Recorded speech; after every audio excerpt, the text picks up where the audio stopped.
Illustration number 11 देखते हैं। Calculate करके बताना है cost of the equity following data के ऊपर से रियलाइज डील अप्रोच के हिसाब से। ईयर दे दिया 1 2 3 4 5। डिविडेंड पर शेयर रुपीज़ के अंदर दिया है। प्राइस पर share at the beginning of the year के अंदर रुपीज़ के अंदर दिया गया है।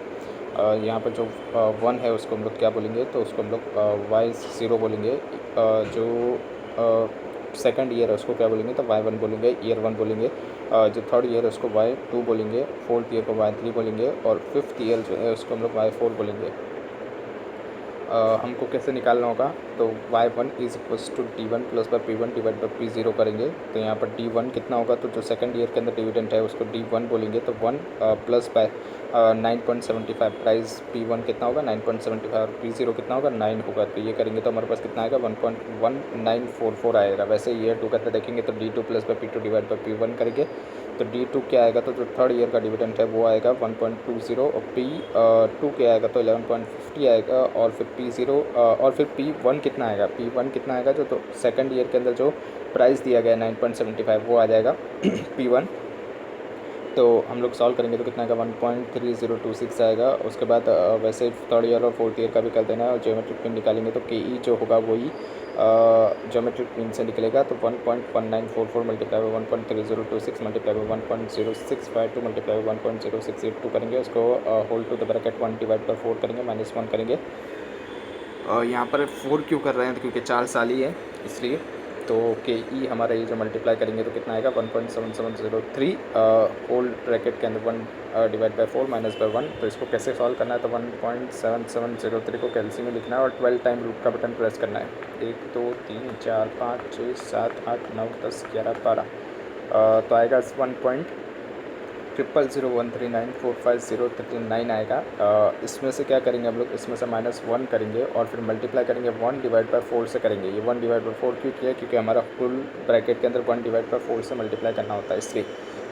उसके बाद क्या करेंगे, उसके बाद ऐड कर देंगे 1 को, तो कितना आएगा 1.00348625 आएगा। और फिर इसको multiply is equals to 12 time करेंगे हम लोग। मल्टीप्लाई इज इक्वल्स टू किया तो ये 1 टाइम हुआ, फिर second time, third time, fourth time, fifth time, six time, 7 8 9 10 11 12। तो कितना आ जाएगा 1.15349291895 आएगा। इसमें से अब -1 करेंगे तो कितना आएगा 0.1534929 आएगा। तो ये हमारा क्या हो जाएगा, KE हो जाएगा। या तो परसेंटेज में देखेंगे तो 15.349% हो जाएगा। अभी देखते हैं capital asset pricing model approach, CAPM approach. इसके अंदर क्या आएगा, KE कैसे निकलेगा, तो RF plus by beta RM minus by RF करेंगे। तो तो KE क्या है, तो cost of the equity capital है। RF क्या है, तो risk free rate of return है। बीटा क्या है, तो बीटा को एफिशिएंट है। RM क्या है, तो rate of the return on the market portfolio है। RM माइनस बाय RF, इसको हम लोग क्या बोलेंगे, तो रिस्क जो है मार्केट रिस्क जो है प्रीमियम, उसको बोलेंगे हम लोग। यानी मार्केट रिस्क प्रीमियम क्या होगा, तो RM माइनस बाय RF होगा, उसको हम लोग क्या बोलेंगे, तो मार्केट रिस्क प्रीमियम। इलस्ट्रेशन 12 देखते हैं। कैलकुलेट करके बताना है cost of the equity of the H limited.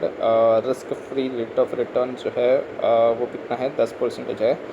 Beta जो है 1.75 है। मार्केट पोर्टफोलियो जो है रिटर्न्स के ऊपर वो कितना किया जा रहा है, 15% किया जा रहा है। तो KE निकालेंगे तो RF plus by beta, RM minus by RF।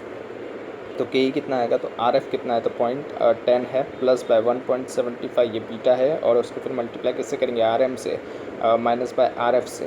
तो RM कितना है 0.15 माइनस बाय RF कितना है 0.10। तो हमारे पास कितना आ जाएगा आंसर, 18.75 आंसर आ जाएगा। इसके बाद देखते हैं KR के अंदर क्या आएगा, तो डिविडेंड प्राइस मेथड आएगा। KR क्या है, तो cost of the retain earning है। KR is equals to D divided by P करेंगे, या तो अर्निंग प्राइस मेथड देखेंगे तो उसके अंदर क्या आएगा, KR is equals to EPS divided by P करेंगे। ग्रोथ मेथड में क्या आएगा, तो KR is equals to D1 divide by P0 plus by G करेंगे। यहाँ पर देखेंगे तो face value of the equity shares जो है कंपनी के वो 10 है। करंट मार्केट प्राइस जो है वो 200 है पर शेयर्स। कंपनी है वो नए प्रोजेक्ट में जाना चाहती है और वो प्लान कर रही है कि फाइनेंस करेगी पार्टली न्यू इश्यू करके और पार्टली रिटेन अर्निंग करके। हमको कैलकुलेट करके बताना है cost of the equity shares और कॉस्ट ऑफ रिटेन अर्निंग कितना होगा अगर इश्यू प्राइस जो है वो 190 पर शेयर है एंड द फ्लोटिंग कॉस्ट जो है वो कितनी है 5 रुपये है पर शेयर। डिविडेंड जो है एट द फर्स्ट ईयर वो एक्सपेक्ट किया जा रहा है कि 10 रुपये होगा और ग्रोथ जो है वो 5% होगी। तो KR कैसे निकालेंगे, तो D1 divide by P0 plus by G करेंगे। अभी यहाँ पर जो KE का फॉर्मूला होता है वही इसका भी फॉर्मूला होता है, सिर्फ इसके अंदर फ्लोटेशन कॉस्ट को कंसिडर करने की ज़रूरत नहीं होती है रिटर्न अर्निंग में, इसलिए यहाँ पर D1 कितना आ जाएगा, तो 10 जो हमको दिया गया एक्सपेक्टेड डिविडेंड उसको डिवाइड करेंगे किससे, P0 से। कितना प्राइस है, तो 200 रुपये का मार्केट प्राइस है, उसको अंदर क्या ऐड कर देंगे, ग्रोथ 5% की 0.05 तो कितना आ जाएगा 10% आ जाएगा KR की। देखेंगे तो D1 divide by P0 plus by G करेंगे, इसके अंदर फ्लोटेशन कॉस्ट माइनस कर देनी है। तो D1 कितना आएगा, तो 10 और P0 कितना होगा, तो P0 हमारा जो है वो हमारा आ जाएगा 190। और ये 190 कैसे आएगा, तो यहाँ पर हमको दिया गया था कि इश्यू प्राइस जो है वो कितनी है 190 की है, जिसमें फ्लोटेशन कॉस्ट 5 रुपये की है, तो 5 रुपये माइनस करना पड़ेगा फ्लोटेशन कॉस्ट। तो वो माइनस करेंगे तो हमारे पास टोटल करेंगे तो कितना आ जाएगा 10.41% आ जाएगा कि ई का। KR के अंदर हम लोग क्या लेंगे, तो करंट मार्केट प्राइस लेंगे और ई के अंदर हम लोग क्या लेंगे, KE के अंदर जो हमने देखा था कितना था, इश्यू प्राइस 190 का था नए शेयर्स के लिए, तो वो लेंगे, उसमें से फ्लोटेशन सिर्फ माइनस करना है। अभी यहाँ पर देखते हैं इलस्ट्रेशन 14 देखते हैं, ABC कंपनी है वो प्रोवाइड कर रही है फॉलोइंग इन डिटेल। D0 दे दिया है 4.90, P0 दे दिया है 50, G दे दिया है 5%। कैलकुलेट करके बताना cost of the retain earning, तो KR निकालेंगे तो D1 divide by P0 plus by G करेंगे। D1 निकालना है तो वो कैसे निकालेंगे, यहाँ तो D0 दिया है तो D0 के अंदर ग्रोथ ऐड कर देंगे तो हमारे पास D1 आ जाएगा, तो 4.19 प्लस बाय 4.19 के अंदर क्या ऐड करेंगे, तो 1 प्लस बाय G ऐड करेंगे, तो 1 प्लस बाय G कितना आएगा, तो 1 प्लस बाय G ग्रोथ है 0.05 की ग्रोथ है, यानी 5% की ग्रोथ है, तो कितना हो जाएगा 1.05। इसको मल्टीप्लाई करेंगे 4.19 से और फिर डिवाइड किससे करेंगे इसको, तो P0 से। P0 कितना है, तो 50 है, तो उससे डिवाइड करेंगे और ग्रोथ ऐड कर देंगे 0.05% की 0.05 की, परसेंट नहीं है ये 5% है, और 5% को अगर हम लोग फ्रैक्शन में कन्वर्ट करते हैं तो 0.05 आता है। तो यहाँ पर कितना आ जाएगा, टोटल हमारा 13.8% आ जाएगा। ABC कंपनी वो प्रोवाइड करे फॉलोइंग इन्फॉर्मेशन, RF दे दिया है, बीटा दे दिया है, RM माइनस बाय RF दे दिया है। ये क्या है, तो मार्केट का जो रिस्क प्रीमियम है वो दे दिया है हमको, तो कैलकुलेट करेंगे तो KR is equals to RF plus by beta RM minus by RF bracket में है, तो यहाँ पर RF कितना 7% है, प्लस बाय बीटा कितना 1.20 है, और फिर RM माइनस बाय RF ये हमको टोटली दे दिया है कितना 6% का, तो सॉल्व करेंगे तो कितना आ जाएगा 14.2% आ जाएगा KR cost of retain earning. ये हमने कौन से मेथड से किया था, तो capital asset pricing model approach से किया था, जो कि क्या था CAPM मेथड था। WACC weighted average cost of capital देखते हैं। इसके अंदर क्या होता है, तो जो कॉस्ट ऑफ कैपिटल होती है उसको सिर्फ वेट से मल्टीप्लाई कर देना होता है, तो हमारे पास जो आता है वो WACC आता है, जिसको KOB बोलते हैं। इलस्ट्रेशन 16 देखते हैं, cost of the equity of the company दे दिया है 10.41%, कॉस्ट ऑफ रिटेन अर्निंग 10% है, 50,000 इक्विटी शेयर्स के हिसाब से रिटेन अर्निंग 15 लाख की है, मार्केट प्राइस जो है वो 50 का है। कैलकुलेट करके बताना WACC मार्केट वैल्यू वेट के हिसाब से, अगर कोई other source of the finance नहीं है तो book value of the equity shares कितना होगा, तो 5 लाख है। कैसे आया, तो 50,000 मल्टीप्लाई बाय 10 और book value of the retain earning 15 lakh है। इसके रेशियो में हमको मार्केट वैल्यू को बांटना पड़ेगा, तो कितना आएगा 5 लाख इस टू 15 लाख, तो 1:3 का रेशियो आएगा। Market value paid up equity share capital retain earning की कितनी होगी, तो 50,000 जो है इक्विटी शेयर उसको किससे मल्टीप्लाई करेंगे 50 से, क्योंकि यहाँ पे मार्केट वैल्यू 50 की हो रही है, इसलिए 25 लाख आ जाएगा। इसको किस रेशियो में बांट देंगे, तो 1:4 करेंगे, 1:3 का रेशियो करेंगे, इसलिए यहाँ पर क्या आएगा 25 lakh multiply by 1 divide by 4 करेंगे, ये market value of the equity share capital आ जाएगा 6,25,000, और market value of the retain earning 3 divide by 4 करेंगे 25 लाख को, तो कितना आ जाएगा 18,75,000 आएगा। अभी WACC मार्केट वैल्यू के वेट के हिसाब से निकालेंगे तो source of capital equity share capital retain earning market value 625 एक 18,75,000, तो टोटल आएगा 25 लाख रुपए। इसका वेट निकालेंगे, कैसे निकालेंगे, तो 6,25,000 को डिवाइड करेंगे 25 लाख से 6,25,000 को डिवाइड करेंगे 25 लाख से, तो कितना आ जाएगा 0.25 आ जाएगा। 18,75,000 को डिवाइड करेंगे 25 लाख से, तो 0.75 आ जाएगा। टोटल कितना वेट आएगा 1 आ जाएगा। कॉस्ट ऑफ कैपिटल जो हमने फाइंड आउट किया था वो कितना था, जो कि हमको दिया गया था, फाइंड आउट नहीं किया था, जो कि हमको दिया गया था 10.41% और 10 दिया गया था। तो ये दोनों लिख देंगे, पॉइंट के अंदर हमने फ्रैक्शन के अंदर कन्वर्ट कर दिया, इसलिए 0.1041 और 0.1000 इसको मल्टीप्लाई किससे करेंगे, 25 से पहले में करेंगे तो उसका आ जाएगा 0.0260 और 0.75 को मल्टीप्लाई करेंगे 0.1000 से तो 0.0750 आ जाएगा। टोटल करेंगे तो 0.1010 आ जाएगा। ये KO आ जाएगा। WACC 10.10%। Weighted average cost of capital निकालना है इलस्ट्रेशन 17 के अंदर। बुक वैल्यू मेथड से, मार्केट वैल्यू मेथड से capital structure of the company दे दिया गया। डिबेंचर 100 रुपीज़ पर के हिसाब से है, 5 लाख के दिए गए हैं। यानी अगर हम लोग डिबेंचर्स निकालें, नंबर्स ऑफ डिबेंचर्स, तो वो कितना आएंगे, तो वो आ जाएंगे 5000। प्रेफरेंस शेयर्स भी 100 के हिसाब से हैं तो वो भी 5000 आ जाएंगे। इक्विटी शेयर्स 10 के हिसाब से हैं तो वो कितना आ जाएंगे, 10,000 आ जाएंगे। डिबेंचर्स जो है उसकी मार्केट वैल्यू दे दी गई है 105 पर डिबेंचर्स और प्रेफरेंस शेयर्स की 110 पर प्रेफरेंस शेयर्स, इक्विटी शेयर्स की 24 पर इक्विटी शेयर्स दे दी गई है। एडिशनल इन्फॉर्मेशन में दिया गया है कि 100 रुपीज़ के पर डिबेंचर रिडीमेबल है। पार के ऊपर 10% कूपन रेट है, 4% फ्लोटिंग कास्ट है, 10 ईयर की मैच्योरिटी है। 100 पर प्रेफरेंशियल रिडीमेबल है एट पार, 5% कूपन रेट दे दिया गया, 2% फ्लोटिंग दे दिया गया है, 10 ईयर की मैच्योरिटी। इक्विटी शेयर जो है वो 4 रुपीज़ फ्लोटिंग कास्ट के हिसाब से है और मार्केट प्राइस जिसकी है वो 24 रुपये पर शेयर के हिसाब से। नेक्स्ट एक्सपेक्टेड ईयर का डिविडेंड दिया गया है ₹1। एनुअल ग्रोथ 5% है और फर्म पे कर रही है earnings in form of the dividends. Dividend दिया जा रहा है अर्निंग्स के तौर पे। कॉर्पोरेट टैक्स रेट है वो 30% है। YTM मेथड लगा के कैलकुलेट करना है cost of debentures and preference shares. तो KE पहले कैलकुलेट करेंगे तो D1 divide by P0 minus by F plus by G करेंगे तो D1 कितना आएगा, तो 1 एक्सपेक्टेड किया जा रहा है डिविडेंड, तो ₹1 लिखेंगे, उसको डिवाइड करेंगे P0 कितना 24 में से फ्लोटेशन कॉस्ट 4 रुपये की माइनस करेंगे और ग्रोथ कितनी है 5% की है तो वो ऐड कर देंगे तो हमारे पास आ जाएगा 10% KE। Cost of the debt निकालेंगे तो KD कैसे निकालेंगे हम लोग, तो यहाँ पर बोला गया था कि YTM मेथड लगानी है।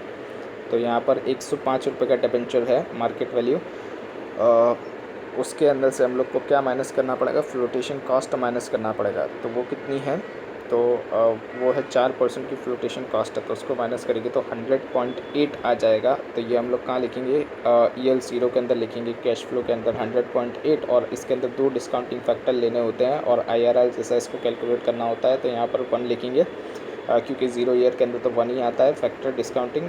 तो करेंगे तो प्रेजेंट वैल्यू आ जाएगी 100.8 और 1 से लेकर 10 तक के अंदर यहाँ पर हमको देखना पड़ेगा कितना रेट दिया गया है। कूपन रेट 10% है तो 100 का 10% करेंगे तो कितना आएगा 10। इसमें से कॉर्पोरेट टैक्स माइनस करेंगे 0.30 का है तो यहाँ पर हमारा कितना आ जाएगा 7 रुपये आ जाएगा। वो कैसा आया तो 0.7 से मल्टीप्लाई कर दोगे आप तो वही आ जाएगा आपका 7 रुपये आ जाएगा। उसके बाद इसका डिस्काउंटिंग फैक्टर निकालेंगे। ये कैसे निकालेंगे तो 1 डिवाइड बाय 1.05 करेंगे और फिर इज इक्वल्स टू करेंगे और ऐसा 10 टाइम करेंगे और फिर उसका टोटल करेंगे हम लोग तो कितना आ जाएगा 7.722 आ जाएगा। इसको मल्टीप्लाई 7 से करेंगे तो 54.05 आ जाएगा। 100 10th ईयर के अंदर क्या हो रहा है तो रिडीम किए गए हैं तो रिडीम कितने पे किया गया, कुछ बोला ना गया हो तो क्या बोलना है, पार पे ही किया गया है। यहाँ पर बोला गया था कि डिबेंचर जो है रिडीमेबल है एट पार, तो हम लोग पार पे ही करेंगे। पार वैल्यू कितनी है 100 की है तो 100 पे करेंगे तो यहाँ पर 5th ईयर का जो डिस्काउंटिंग फैक्टर होगा वो लेंगे 0.614 आएगा तो 100 से मल्टीप्लाई करेंगे तो 61.40 आ जाएगा। 54.05 और 61.40 इसमें से माइनस करेंगे 100.80 तो यहाँ पर प्लस में आ रहा है 14.65। डिस्काउंटिंग फैक्टर निकालेंगे 7% का तो वो कैसे निकालेंगे तो फर्स्ट के अंदर तो 1 ही रहेगा तो 100.8 आ जाएगा प्रेजेंट वैल्यू। सेकंड के अंदर देखेंगे तो सेकंड के अंदर टोटल करना होगा डिस्काउंटिंग फैक्टर का, कैसे करेंगे तो 1 डिवाइड बाय 1.07 करेंगे इज इक्वल्स टू करेंगे और जो भी आएगा उसको लिख देंगे और फिर उन सब का उनको 10 टाइम इज इक्वल्स टू करेंगे तो 10 टाइम तक का जितना भी आ रहा होगा उन सब का टोटल करेंगे तो 7.024 आएगा। उसको किससे मल्टीप्लाई करेंगे तो 7 से मल्टीप्लाई करेंगे तो 49.17 आ जाएगा और वैसे ही 100 को मल्टीप्लाई 0.508 ये 508 जो 10th ईयर का फैक्टर आएगा उसका होगा ये, उसको मल्टीप्लाई 100 से करेंगे तो 50.80 और यहाँ पर नेगेटिव में 0.83 आएगा। IRR मेथड लगाएंगे, IRR मेथड से हमारा क्या निकल के आ जाएगा, रेट निकल के आ जाएगा KD का 6.89 आ जाएगा। उसके बाद क्या है तो cost of the preference shares ये देखेंगे तो इसका भी मार्केट वैल्यू देखना है। पहले मार्केट वैल्यू है 110 रुपये का, उसमें से फ्लोटिंग कॉस्ट कितना 2% की है तो माइनस करेंगे हम लोग तो कितना आएगा हमारा 107.8 आएगा। ये ज़ीरो के अंदर कैश फ्लो इसमें लिखेंगे, इसको डिस्काउंटिंग फैक्टर्स के साथ मल्टीप्लाई करेंगे। फर्स्ट के अंदर ज़ीरो के अंदर तो 1 ही फैक्टर आता है तो इसको 1 से मल्टीप्लाई करेंगे तो 107.8 आएगा। वैसे ही फिफ्थ 5 आएगा कैश फ्लो 1 से लेकर 10th ईयर तक में। क्यों? क्योंकि 1 से लेकर 10th ईयर तक में 5% का कूपन है तो 100 मल्टीप्लाई बाय 5 करेंगे तो कितना आएगा 5 रुपीज़ आएगा। तो यहाँ पर कितना आएगा 5 रुपीज़ आएगा। और इसके अंदर कोई भी टैक्स का बेनिफिट नहीं मिलता है। जब हम लोग इंटरेस्ट पे करते हैं तो डिबेंचर्स के ऊपर हमको टैक्स का बेनिफिट मिलता है 0.30% के हिसाब से। लेकिन जो प्रेफरेंस होता है प्रेफरेंस के अंदर तो कोई टैक्स का बेनिफिट नहीं मिलता। इसलिए यहाँ पर प्रेफरेंस के अंदर हम लोग को जो टैक्स है वो माइनस करने की ज़रूरत नहीं है। तो यहाँ पर सिर्फ 5 रहेगा, इसमें से 30.30 माइनस करने की ज़रूरत नहीं है, यानी 30% माइनस करने की ज़रूरत नहीं है। तो यहाँ पर सिर्फ 5 रहेगा। और फिर इसको मल्टीप्लाई किससे करेंगे तो जो क्यूमुलेटिव डिस्काउंटिंग फैक्टर होगा 3% का 10 तक का जो हम लोग कैलकुलेट करते हैं 1 डिवाइड पर 1.03 फिर इज इक्वल्स टू करते हैं और फिर वैसे 10 टाइम करते हैं और सम कर लेते हैं पूरे का तो वो 8.530 आ जाएगा। उससे मल्टीप्लाई 5 से करेंगे तो 42.65 आ जाएगा। वैसे ही इसको भी किस में मैच्योर किया गया है, रिडीम किया गया है। प्रेफरेंस शेयर को भी रिडीम पार पे किया गया है, मतलब 100 पे ही किया गया है। और फिफ्थ और 10th ईयर का फैक्टर्स कितना होगा डिस्काउंटिंग फैक्टर 3% का तो 0.744 होगा। तो उससे मल्टीप्लाई करेंगे 100 को तो 74.40 आएगा। और फिर टोटल करेंगे तो कितना आएगा 9.25 पॉजिटिव में आएगा। वैसे ही 5% के ऊपर भी कर देना है तो वो नेगेटिव में आएगा 7.79। और फिर इसको IRR से सॉल्व करेंगे तो कितना आएगा 4.08% आ जाएगा। ये हमारा KP हो जाएगा। WACC बुक वैल्यू वेट के हिसाब से देखेंगे तो सोर्सेज ऑफ द कैपिटल कितना है 10% और 5% प्रेफरेंस शेयर्स है और इक्विटी शेयर्स है। कितना है बुक वैल्यू 5 और 10 लाख है। ये हमको दी गई थी बुक वैल्यू 5 और 10 लाख, टोटल 20 लाख था। और फिर इसका वेट निकालेंगे तो कितना आएगा 5 लाख को डिवाइड 20 लाख से करेंगे तो 0.25। वैसे ही प्रेफरेंस का भी 0.25 और 10 लाख को डिवाइड 20 लाख से करेंगे तो 0.50 आ जाएगा। और फिर after cost of the capital इनकी कितनी थी 0.0689 थी। यहाँ पर हमने 6.89% जो था KD का उसको हमने कन्वर्ट कर दिया पॉइंट के अंदर, डिवाइड कर दिया 100 से तो हमारा कितना आ रहा था 0.0689। और वैसे KP का देखेंगे तो 0.0408 आएगा। और इक्विटी का हमारा 10% आ रहा था तो वो कितना आएगा 0.10 आएगा। और फिर मल्टीप्लाई करेंगे किससे वेट से तो 0.25 से मल्टीप्लाई करेंगे 0.0689 तो कितना आएगा 0.01723। वैसे ही प्रेफरेंस और इक्विटी में भी करेंगे और फिर टोटल करेंगे तो 0.07743 आएगा। WACC कितना आएगा 7.74%। मार्केट वैल्यू के हिसाब से देखेंगे तो 10% है। डिबेंचर हमने कितने फाइंड किए थे 5000 के थे और फिर मल्टीप्लाई 105 से करेंगे हम लोग तो कितना आएगा 5,25,000 आएगा। वैसे प्रेफरेंस के अंदर देखेंगे प्रेफरेंस भी 5000 थे और फिर मार्केट प्राइस कितनी थी 110 थी तो मल्टीप्लाई करेंगे तो 5,50,000 आएगा। और इक्विटी के अंदर तो कितना था इक्विटी के अंदर थे 10,000 थे तो 10,000 को मल्टीप्लाई किससे करेंगे 24 से करेंगे। सॉरी वहाँ पर इक्विटी जो था इक्विटी के अंदर 10 रुपये के हिसाब से शेयर्स था तो 10 लाख थे तो 10 लाख को डिवाइड 10 से करेंगे तो 1 लाख आएंगे numbers of the equity shares. Numbers of equity shares कितना आएंगे 1 लाख आएंगे। तो 1 लाख को मल्टीप्लाई किससे करेंगे हम लोग 1 लाख को मल्टीप्लाई हम लोग करेंगे 24 से, क्योंकि 24 क्या था हमारा तो मार्केट वैल्यू था। ये जो था ना मार्केट वैल्यू 24 का था इसलिए इससे मल्टीप्लाई करना होता है। तो इससे मल्टीप्लाई करेंगे तो कितना आएगा यहाँ पर आ जाएगा 24 लाख रुपये आ जाएगा। टोटल करेंगे तो 34,75,000 आएगा। और 5,25,000 को डिवाइड करेंगे 34,75,000 से तो 0.151 आएगा। वैसे ही प्रेफरेंस के अंदर भी कर देना है और इक्विटी के अंदर भी कर देना है और फिर कॉस्ट ऑफ कैपिटल जो है वो लिख देनी है और फिर मल्टीप्लाई कर देना है वेट से तो 0.151 उसको मल्टीप्लाई करेंगे 0.0689 से तो कितना आएगा 0.0104 आएगा। वैसे ही प्रेफरेंस और इक्विटी में करेंगे टोटल करेंगे तो 0.0859 WACC आ जाएगा। KO भी बोल सकते हैं 8.59%। इलस्ट्रेशन 18 देखते हैं। एबीसी लिमिटेड है जो फॉलोइंग कैपिटल स्ट्रक्चर दे रही है, जो कंसिडर कर रही है ऑप्टिमम है वो 31 मार्च 2022 के लिए। मतलब ऑप्टिमम बोल दिया, मतलब जिसका वेट जो है वैसा ही रहेगा। अगर आप कितना भी कैपिटल रेज करना चाहते हो, कितनी भी आप रिटर्न अर्निंग करना चाहते हो, कितना भी डिबेंचर लेना चाहते हो, वो यही वेट के अंदर आएगा। तो 14% डिबेंचर्स दिया गया है 30,000 का, 11% प्रेफरेंस शेयर कैपिटल दे दिया है 10,000 का, इक्विटी शेयर 10,000 शेयर्स के हिसाब से हैं 1,60,000 का और 2 लाख है। तो अगर इसका वेट निकालेंगे तो कितना हो रहा है, तो 30,000 को डिवाइड करेंगे 2 लाख से तो हमारा 0.15 आ जाएगा डेट के लिए। 10,000 को डिवाइड करेंगे 2 लाख से तो कितना आएगा 0.05 आ जाएगा हमारा। और 1,60,000 को 2 लाख से डिवाइड करेंगे तो 0.80 आ जाएगा हमारा, 0.80 आ जाएगा हमारा। यही वेट के अंदर हम लोग का कैपिटल स्ट्रक्चर होगा, ये ऑप्टिमम है।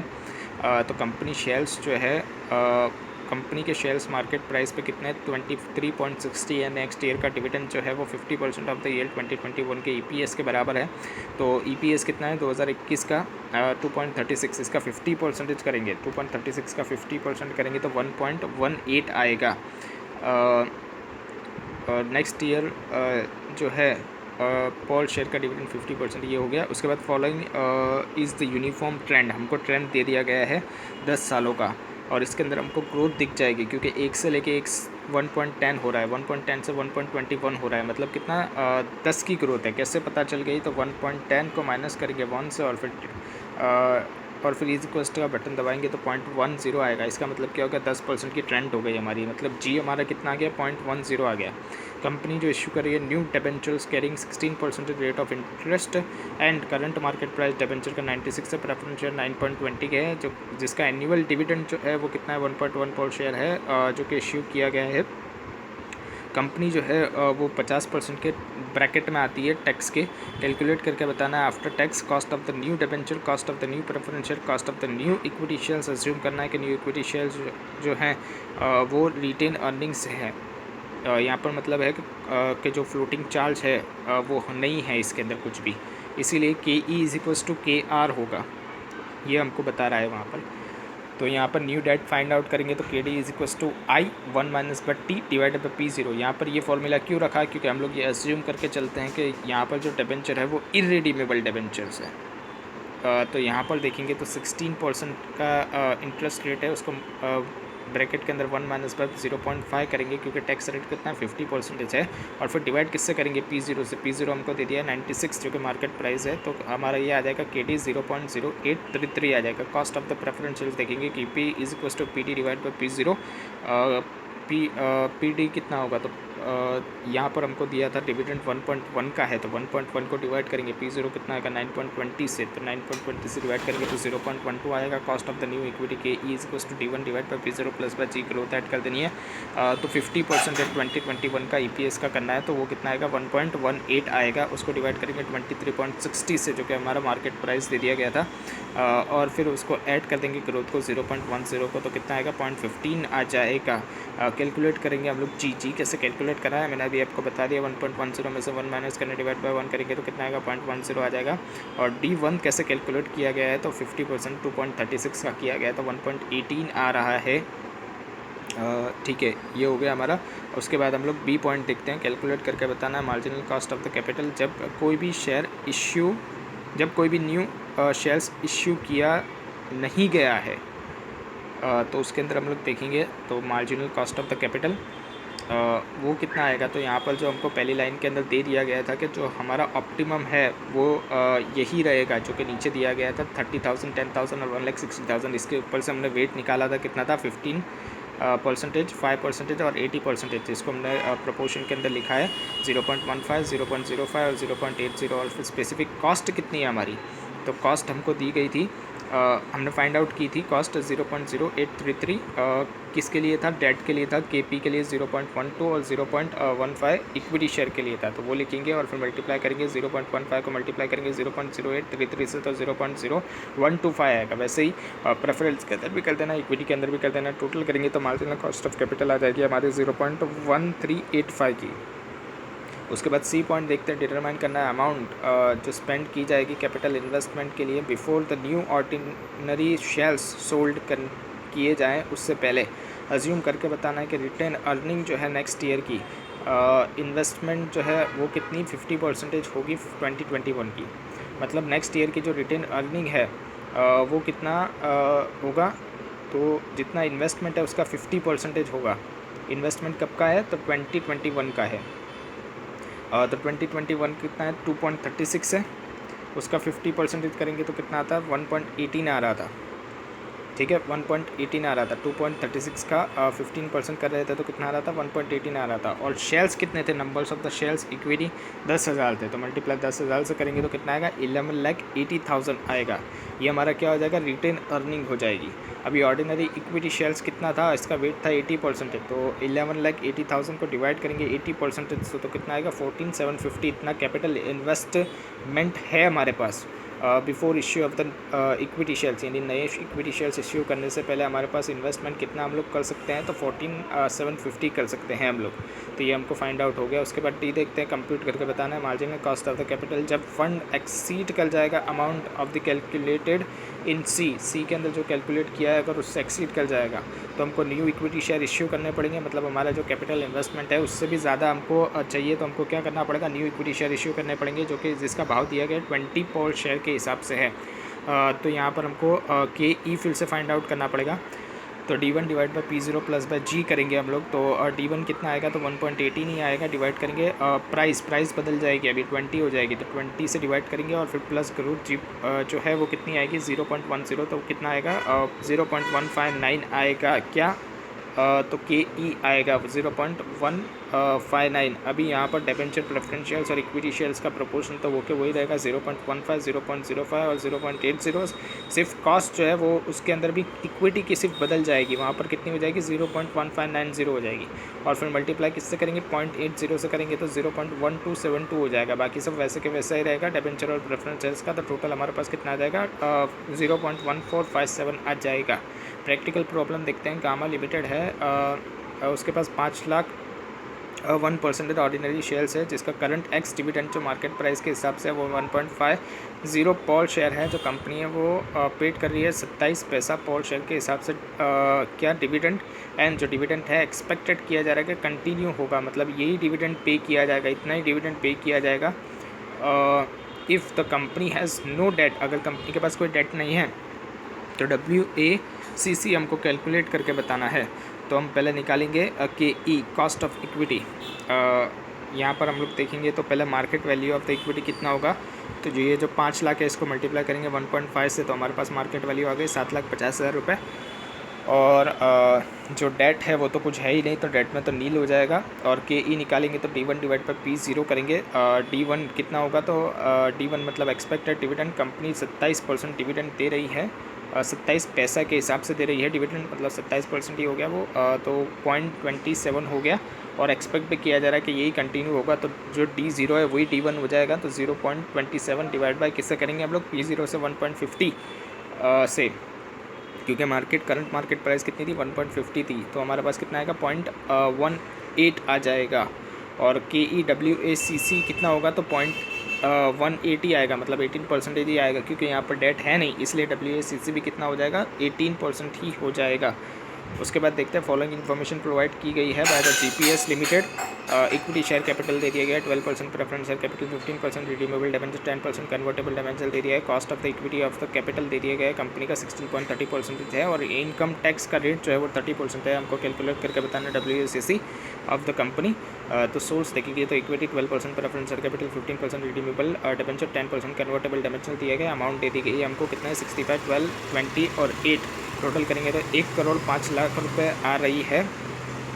टोटल करेंगे तो कितना आएगा, 1,05,00,000 आ रहा है, तो इसका वेट निकाल लेंगे तो 0.619 आएगा, 0.114 आएगा प्रेफरेंस के लिए। ये कैसे निकाल रहे हैं, तो 65 लाख को डिवाइड करेंगे 1,05,00,000 से, तो 0.619 आएगा। और वैसे ही 12 का प्रेफरेंस का भी कर देना है, वैसे ही रिडीमेबल डिबेंचर का और कन्वर्टेबल डिबेंचर्स का भी कर देना है, तो सबका वेट निकल के आ जाएगा। उसके बाद कॉस्ट ऑफ द कैपिटल कितना आएगा आफ्टर टैक्स देखना है यहाँ पर। तो इक्विटी के लिए तो हमको दे दिया गया था 16.30, तो वो लिख देंगे 0.163 और फिर प्रेफरेंस के लिए कितना दिया गया था, तो प्रेफरेंस के लिए हमको कुछ बोला नहीं गया था, तो प्रेफरेंस के लिए तो कितना आएगा 12%। अगर कुछ बोला ना गया तो जो उसका परसेंटेज दिया गया है वही उसका क्या हो जाता है, वही उसका कॉस्ट ऑफ कैपिटल हो जाता है। तो 0.120 आ जाएगा। और 15% रिडीमेबल डिबेंचर्स है। अभी डिबेंचर्स के अंदर हमको ध्यान रखना पड़ता है कि टैक्स का बेनिफिट हमको मिलता है इंटरेस्ट की वजह से, तो 30% लेस करके बताना है। तो यहाँ पर कितना आ जाएगा, 15 को मल्टीप्लाई करेंगे 0.7 से, 15 को मल्टीप्लाई किससे करेंगे 0.7 से। ये कैसे कर रहे हैं हम लोग, तो टैक्स का बेनिफिट निकालने के बाद देख रहे हैं हम लोग, आफ्टर टैक्स की वैल्यू देख रहे हैं। तो ये आ जाएगा 10.5। इसको हम लोग अगर देखेंगे तो कितना आ जाएगा, 0.105 आ जाएगा, क्योंकि हमने 10.5% था, इसको हमने डिवाइड बाय 100 कर दिया, तो कितना आ जाएगा 0.105 आ जाएगा। वैसे ही 10% कन्वर्टेबल डिबेंचर है, तो 10 को हम लोग क्या करेंगे, टैक्स निकालने के बाद 10 को मल्टीप्लाई 0.7 से करेंगे तो कितना आ जाएगा, 7% आ जाएगा, जो कि 0.070 आ जाएगा। और फिर मल्टीप्लाई कर देंगे इनको किससे, वेट से, तो हमारे पास WACC निकल के आ जाएगा 0.1399। क्वेश्चन नंबर 3 देखते हैं। उसके अंदर दे दिया है ABC कंपनी है जिसका इक्विटी शेयर कोटेड किया गया है 25 रुपये के भाव से करंटली, और जो कंपनी है वो पे कर रही है डिविडेंड 2 रुपये पर शेयर के हिसाब से। जो इन्वेस्टर्स मार्केट में एक्सपेक्ट किया जा रहा है कि वो ग्रोथ एस्टिमेट करके बैठा है 6% की पर ईयर के हिसाब से। हमको रिक्वायर्ड करके बताना है, कंप्यूट करके बताना है कि कंपनीज़ का कॉस्ट ऑफ कैपिटल कितना होगा। कंपनी जो इश्यू कर रही है 10% डिबेंचर फेस वैल्यू जिसकी है 100 रुपीज़ के हिसाब से, जो रियलाइज्ड किए जाते हैं कितने पे 96 के हिसाब से पर डिबेंचर के हिसाब से। जो डिबेंचर है वो रिडीमेबल है आफ्टर 12 ईयर्स, मतलब एन भी दे दिया है हमको। प्रीमियम जो है वो 12% है। कैलकुलेट करके बताना cost of the debenture using YTM method. Assume करना है कि 50% टैक्स रेट है, तो KE पहले निकालेंगे। तो एक्सपेक्टेड डिविडेंड को डिवाइड करेंगे मार्केट प्राइस पर शेयर से P0 से, और ग्रोथ ऐड कर देंगे। तो यहाँ पर एक्सपेक्टेड डिविडेंड कितना आएगा, तो 100 का है, 10% है 100 का, सॉरी यहाँ पर एक्सपेक्टेड डिविडेंड देखना है। डिविडेंड कितना है, तो डिविडेंड 2 रुपये पर शेयर के हिसाब से। डिविडेंड कितना है, कंपनी पे कर रही है डिविडेंड 2 रुपये पर शेयर के हिसाब से कंपनी पे कर रही है डिविडेंड। तो यहाँ पर कितना आएगा, 2 रुपये आ जाएगा। उसको मल्टीप्लाई किससे करेंगे, 1.06 से। क्यों, क्योंकि ये 2 रुपये जो था ये क्या था, ये हमारा D0 था। हमको तो क्या फाइंड आउट करना है, D1 फाइंड आउट करना है, मतलब नेक्स्ट ईयर, मतलब एक्सपेक्टेड डिविडेंड फाइंड आउट करना है। तो ग्रोथ ऐड कर देंगे तो एक्सपेक्टेड डिविडेंड आ जाएगा। तो ग्रोथ कितने की है, 6% की है। तो किससे ऐड करेंगे, तो 1 प्लस बाय 0.06 करेंगे तो कितना आएगा 1.06। इसको मल्टीप्लाई 2 से करेंगे तो हमारे पास क्या आ जाएगा, D1 आ जाएगा। और फिर डिवाइड मार्केट प्राइस पर शेयर से करेंगे, वो कितना है, तो 25 है। और फिर ग्रोथ को ऐड कर देंगे 0.06 से, तो कितना आएगा 14.48% आ जाएगा। KD निकालेंगे हम लोग तो YTM मेथड से 0 ईयर के अंदर कितना आएगा, तो करंट मार्केट प्राइस जो दिया गया है 96 का, वो आ जाएगा। 1 से लेकर 12 ईयर्स, मतलब नंबर्स ऑफ ईयर कितने थे, 12 ईयर्स थे। तो यहाँ पर हमको कितना इंटरेस्ट के ऊपर नेट टैक्स ऑफ करके आएगा, तो यहाँ पर 100 का था, और 100 के ऊपर 10% डिबेंचर्स थे, तो 100 का 10% करेंगे तो इंटरेस्ट कितना निकल के आ रहा है, तो 10 रुपये का निकल के आ रहा है। इसमें से टैक्स माइनस करेंगे 0.5 का, तो कितना आएगा 5 रुपीज़ आ जाएगा। और रिडम्पशन वैल्यू जो है वो कितने की होगी, तो बोला गया था हमको कि 12 साल के बाद 12% प्रीमियम पे रिडीम हो रहे हैं। तो अभी तो 100 के हैं, तो 100 के अंदर 12% ऐड करेंगे तो कितना आएगा, तो 112 पे हम लोग रिडीम करेंगे। तो पहले ईयर देखेंगे, 0 ईयर के अंदर 96 के अंदर 5% पहले रेट लेंगे और 10% रेट पे देखेंगे। ये हम लोग क्या कर रहे हैं, ये एस्टिमेटेड बेसिस पे हम लोग कॉस्ट ऑफ ये हम लोग एस्टिमेटेड बेसिस पे क्या निकाल रहे हैं, डिस्काउंटिंग फैक्टर निकाल रहे हैं और प्रेजेंट वैल्यू निकाल रहे हैं उसकी। तो यहाँ पर कैश फ्लो कितना है, 96 का है। 0 ईयर के अंदर तो वो तो 1 ही रहता है, 0 ईयर के अंदर तो 96 ही प्रेजेंट वैल्यू हो जाएगी, जो कि नेगेटिव में हम लोग लिखेंगे। और फिर 5 जो है वो क्या है, हमारा इंटरेस्ट है नेट ऑफ द टैक्स, उसको किससे मल्टीप्लाई करेंगे 8.863 से। ये 8.836 कैसे आएगा, तो 1 डिवाइड बाय 1.05 करेंगे और फिर इज इक्वल्स टू करेंगे, तो वो कितना आएगा हमारे पास, वो हमारे पास फर्स्ट ईयर का आ जाएगा, फिर सेकंड ईयर, फिर third year, fourth year, fifth year, ऐसे करते जाएंगे हम लोग। और फिर टोटल कर देंगे, ऐड कर देंगे तो हमारे पास कितना आ जाएगा, 8.863 आ जाएगा। ये हमारा क्यूमुलेटिव फैक्टर निकल के आ जाएगा, डिस्काउंटिंग फैक्टर।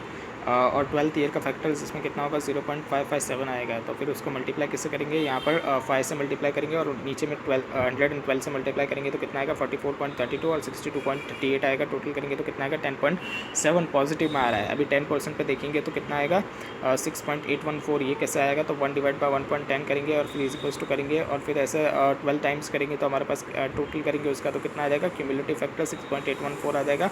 और 12th ईयर पर जो डिस्काउंटिंग फैक्टर आ रहा होगा वो 0.31 35.19 आ रहा होगा तो उसको मल्टीप्लाई भी कर देंगे तो 34.07 और 35.73 आ जाएगा। ये हम किससे मल्टीप्लाई कर रहे हैं, तो ये 5 से और 12 से मल्टीप्लाई कर रहे हैं। 5 से किससे मल्टीप्लाई करेंगे, 5 से मल्टीप्लाई करेंगे 6.814 से, तो हमारे पास कितना आएगा 34.07 आ जाएगा। और 112 को मल्टीप्लाई करेंगे 0.319 से, 0.319 से, तो हमारे पास कितना आएगा 35.73 आएगा। टोटल करेंगे तो माइनस में आएगा 26.2। IRR लगाएंगे तो KD हमारे पास निकल के आ जाएगा 6.45%। मैस्को लिमिटेड है जो कि रेस करी एडिशनल फाइनेंस कितना 10 लाख रुपए का for meeting it's investment plans, उसका जो है 2,10,000 रुपये का क्या है रिटेन अर्निंग है जो कि अवेलेबल है इन्वेस्टमेंट पर्पज़ के लिए। डिटेल ऑफ द फॉलोइंग हमको दी गई है। हमको दिया गया है डेट इक्विटी मिक्स 3:7 दिया गया है। कॉस्ट ऑफ द डेट दिया गया है 1,80,000 तक का अगर हम लोग लेंगे तो 10% आएगा बिफोर टैक्स, ये इंटरेस्ट का रेट है। और बियॉन्ड 1,80,000 लेंगे तो 16% आएगा बिफोर टैक्स। अर्निंग पर शेयर दे दिए गए 4, डिविडेंड पे आउट दे दिए गए 50% of the earnings. Dividend pay out कितना दिया गया 50% of the earning. Expected growth rate dividend की दिए गए 10%। करंट मार्केट प्राइस पर 44 दिया गया। टैक्स रेट 50% हमको रिक्वायरमेंट करके बताना है। पैटर्न ऑफ द रेस कैसे हम लोग एडिशनल फाइनेंस रेस करेंगे वो तो पहले देख लेते हैं। ए तो 10 लाख रुपए रेस करने हैं। 10 लाख कैसे आएंगे तो डेट इक्विटी के अंदर आएंगे। डेट कितना है तो 3:10। ये कैसे आया तो 3:7 का रेशियो है इसलिए तो 3 लाख वहाँ से आएंगे। और फिर इक्विटी में से कितना आएंगे तो 7 लाख रुपये आएंगे। अभी देखेंगे तो यहाँ पर इक्विटी के अंदर जो रिटेन अर्निंग है वो कितनी है तो वो है हमारे पास 2,10,000 रुपये की रिटेन अर्निंग पड़ी हुई है। तो फ्रेश इशू हमको कितना करना पड़ेगा, 7 में से 2,10 माइनस करेंगे तो 4,90,000 का हमको फ्रेश इशू करना पड़ेगा। ये हम लोग क्या फर्स्ट का आंसर देख रहे हैं जो कि pattern of raising the additional finance है वो देख रहे हैं हम लोग। और फिर डेट के अंदर देखेंगे तो 1,80,000 तक का हम लोग डेट रेज करेंगे 10% पे। और फिर उसके ऊपर कितना होगा 3 लाख माइनस पे 1,80,000 करेंगे तो कितना आएगा 1,20,000 आएगा। ये 16% पे हमको रेज करना पड़ेगा। तो ये हमारा पैटर्न हो गया। अभी डिटरमाइन करेंगे post tax average cost of the additional date का पोस्ट टैक्स एवरेज कॉस्ट कितना निकलेगा। तो वो हमको करने के लिए हम क्या करेंगे पहले P0 देखेंगे तो D0 देखेंगे तो D0 कितना है तो 4 है। अर्निंग पर शेयर जो है उसमें से कितना 50% जो है वो डिविडेंड बांट दिया जाता है तो 4 का 50% करेंगे हम लोग तो कितना आएगा 2 आएगा। और D1 कितना निकल के आएगा 2 का मल्टीप्लाई करेंगे 1.10 से क्योंकि यहाँ पर ग्रोथ ऐड कर देनी होती है हमको तो 1.10 ऐड करेंगे तो D1 आ जाएगा 2.20 आ जाएगा। और फिर KD जो है KD हमको निकालना पड़ेगा पोस्ट टैक्स का एवरेज कॉस्ट का तो KD1 निकालेंगे हम लोग जो कि हमारा 1.80 लाख 10% के हिसाब से है तो 10% उसको क्या करेंगे हम लोग 1 माइनस बाय 0.5 करेंगे। यहाँ पर हमको कोई भी वो नहीं दिया था हमको सीधा रेट ही दे दिया गया था। तो यहाँ पर जो रेट होगा वही हमारा कॉस्ट ऑफ द कैपिटल होगा। वही हमारा कॉस्ट ऑफ कैपिटल होगा। तो यहाँ पर रेट कितना था 10% था तो KD1 कितना आ जाएगा तो 50% आ जाएगा क्योंकि इसमें से टैक्स निकालना है। आफ्टर टैक्स है ये KD2 कितना आ जाएगा तो 16% था रेट उसको 1 माइनस बाय 0.50 करेंगे तो यहाँ पर हमारा कितना आएगा 8% आ जाएगा। उसके बाद वेट निकालेंगे तो KD1 कितना आएगा 1.80 डिवाइड बाय 3 लाख। ये 3 लाख कैसा आया तो 3 लाख टोटल है उसमें से 1.80 KD1 का है तो 60% आ गया। KD2 का कितना आएगा 40% आ जाएगा। और फिर WACC निकालेंगे तो 50 मल्टीप्लाई बाय 60 करके यहाँ पर क्या कर रहे हैं हम लोग वेट को मल्टीप्लाई कर रहे हैं कॉस्ट ऑफ द कैपिटल से। तो हमारा यहाँ पर 3% आएगा। KD2 हमारा आएगा 3.2 तो KO हमारा आ जाएगा 6.20। उसके बाद देखेंगे हमको डिटरमाइन करके बताना cost of the retain earning and the cost of the equity. तो वो कैसे फाइंड आउट करेंगे अगर कोई फ्लोटेशन कॉस्ट होती नहीं है तो KR KE होता है तो KE का फॉर्मूला लगाएंगे KR के अंदर तो D1 divide by P0 plus by G करेंगे। यहाँ पर फ्लोटिंग कॉस्ट को इग्नोर करना होता है तो यहाँ पर D1 कितना आता है तो 2.2 आएगा। D1 हमने फाइंड आउट किया था 2.2 उसको डिवाइड करेंगे किससे P0 से। P0 कितना है तो करंट मार्केट प्राइस जो दिया गया है 44 और फिर प्लस करेंगे G से। G कितना है तो 10% का ग्रोथ हमने एस्टिमेट किया गया है। एक्सपेक्टेड ग्रोथ रेट कितना है 10% का है तो वो हम लोग ऐड करेंगे तो KR आ जाएगा 0.15। उसके बाद लास्ट में दिया गया है कि हमको कंप्यूट करके बनाना है overall weighted average after tax cost of the additional finance के बाद तो KD दिखाएंगे तो 0.30 को मल्टीप्लाई करेंगे 6.20 से तो 1.86 आ जाएगा। ये कैसे हुआ तो ये जो था हमारा 0.30 ये कहाँ से आएगा और ये कहाँ से आएगा तो ये हमने वेट निकाला था। वेट कैसे निकाला था तो डेट हमारा कितना था 10 लाख में से 3 लाख था तो 3 लाख मतलब कितना हो गया 0.3 हो गया। और यहाँ पर जो था 0.7 ये कैसे आएगा, तो 7 लाख का इक्विटी था, हमने रेस किया गया था, तो 7 लाख का इक्विटी था, तो वो कितना हो जाएगा 0.7 हो जाएगा। कैसे आएगा, 7 लाख को डिवाइड करेंगे 10 लाख से तो 0.7 आ जाएगा। और मल्टीप्लाई किससे करेंगे, तो KD cost of the overall देखेंगे, ओवरऑल कॉस्ट कितना था, तो WACC के अंदर हमने निकाला था KO 6.2, तो उससे मल्टीप्लाई करेंगे यहाँ पर वेट से 0.3 से तो 1.86 आ जाएगा। और KE के अंदर कितना वेट था 15 का था, तो उससे मल्टीप्लाई करेंगे तो कितना आ जाएगा, तो 10.50 आ जाएगा। टोटल करेंगे तो WACC KO आ जाएगा हमारा 12.36 का।